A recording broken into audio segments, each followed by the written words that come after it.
When I started the business, I really wanted to produce it, manufacture it in the United States from the get-go, from the ground up, because somebody told me that I couldn't.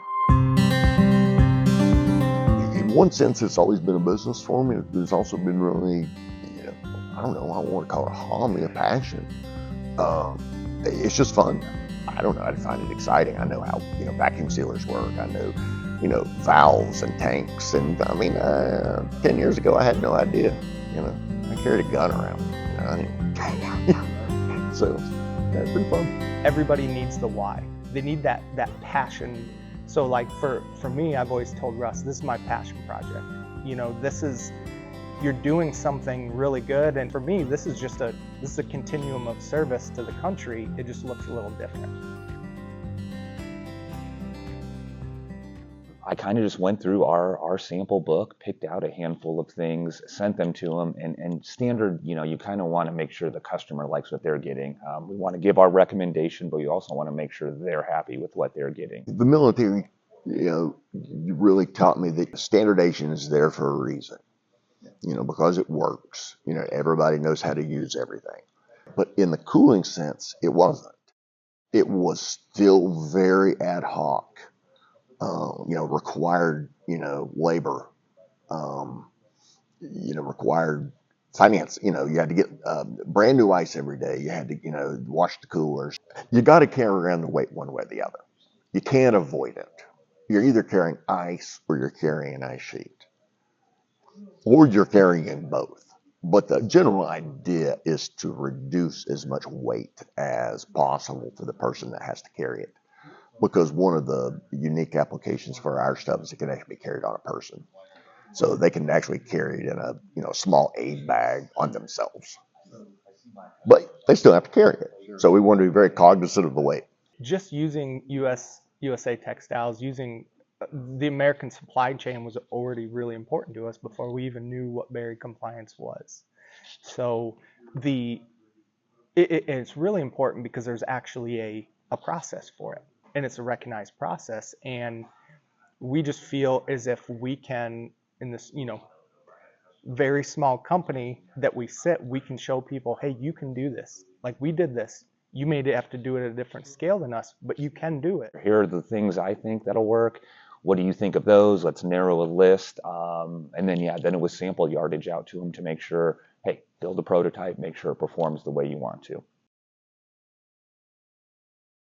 Finding a textile company that we can get those, that's huge. And for us, it's almost a micro of the journey of our country. So you go from Indiana, and then it goes to our sewing company in Kentucky, and then it comes to this small warehouse in Tennessee, and then a lot of our distribution goes out of South Carolina. Berry compliant is it's big in the military space, right? We want everything to be here from kind of the ground up, made in America, not just woven or sewn, not just knitted here in America. Yeah, you want everything, and that's what we met with this particular requirement for Russ. We're a small example of what we're looking for to make America as self-sustaining as possible and do the things that we know Americans do really well, which is hard work and quality products. And anything we can do from a business perspective to bring all those elements closer to us.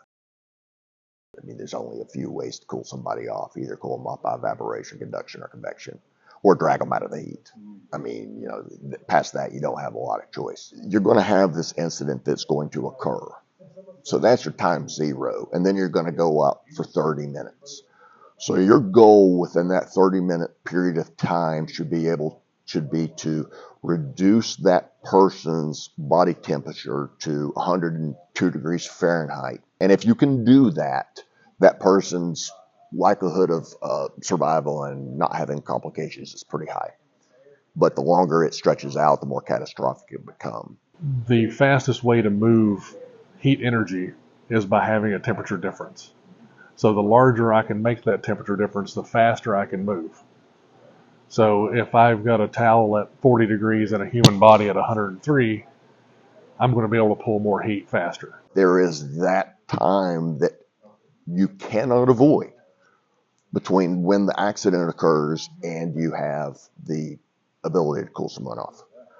So our application kind of falls in that first 0 to 3 or 0 to 6 minutes, because we can be, lickety split, cooling someone off immediately while they're also prepping for a more robust type cooling or beginning an evacuation. Then you throw in, why is our sheet wet?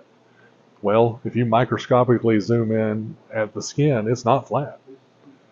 So if I lay something on it, I've got hills and valleys. Well, I'm only touching on the tops. So I don't have a solid contact surface. Well, what does liquid do? It conforms. So my liquid molecules go down in those valleys, and now I've got a full conductive layer. So that allows pathways for that heat to come off of our skin, which is the human radiator, right? Like that's our radiation system. Dogs pant, we sweat. That's what happens. And so by being able to connect those two to our cold thermal mass, which is our sheet or our ice packs or any of the other things, it allows that transfer to happen so much faster. This is truly a product that came to him through real world application. I mean, he saw the need for it. He saw people in the worst, most serious cases suffer from things that he knew there was a better way. And this is a business owner taking an idea like that and putting in the legwork to bring it to life. And now he's actually, he's saving lives. They all are by this particular product. When you hear material science, you think welding and metal, which is my specialty, but materials encompasses everything from composites all the way down. And so to be able to talk intelligently with the suppliers about what we're doing and why. So we were able to come up with solutions for specific fringe cases that other companies may not have been able to have the flexibility of. Basically, we were looking for the characteristics in a fabric that were probably opposite of what anybody else would look for. We basically just want a material that can hold as much fluid as humanly possible, or not humanly possible, as physically possible. And that gets into the weave of the material and how it's spun, and then the processes that we put it under here, because we place it all under vacuum. So not only do you have the material itself that has a wicking capacity that we need, but now we can drive the fluid even further into the material. So we can carry it at just, I think maybe 4x in liquid volume over what you can with just the textile. Once we kind of honed in on this no-hole mesh fabric, we did have about 3 or 4 different options available to us. Obviously, we chose the one that worked the best, but yeah, thankfully TVF's selection process here really made this one much easier to get off the ground, as opposed to a full customer spec from everything out to the end. The fabric was chosen specifically for its liquid holding capability. And as we're developing a new product, we want the maximum amount of liquid in there as possible, because that helps our thermal conductivity. But we don't want dripping and waste. If it holds 8 ounces, we put in 12, we're just wasting 4. So for us, it's finding those maximums and understanding why and how much. So in our dream world, and this is what we're shooting for.